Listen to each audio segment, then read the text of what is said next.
Нөмірі 1 Ромашка балабақшасында бүгінде түрлі ұлт өкілдерінің балалары тәрбиеленуде. Тілдер апталығына арнайы тәрбиешілер ұлт санын тізепте қойды. Татар, чуваш, белорус, поляк, армян барлығы 58 этномәдени бірлестігінің өкілдері десек болады. Ұйымдастырушылар бір шаңырақ астында шара аясында балаларға өз ұлттық костюмдерін ұсынуға мүмкіндік берді.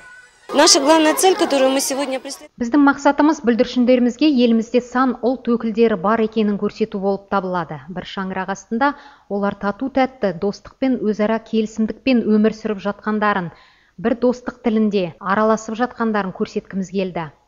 Полония мен Шатлық этномәдени бірлестіктердің өкілдері бүлдіршіндермен кездесуге келді. Ән мен көңілді эстафета арқылы олар балаларға өз салт дәстүрлері жайында баяндап берді.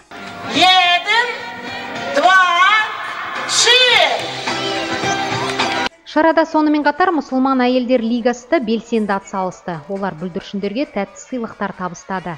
Жалпы балалар мұнда қазақ, орыс, ағылшын тілдерін үйренуде. Тіпті бір топ көп тілділік шеңберінде оқытылады.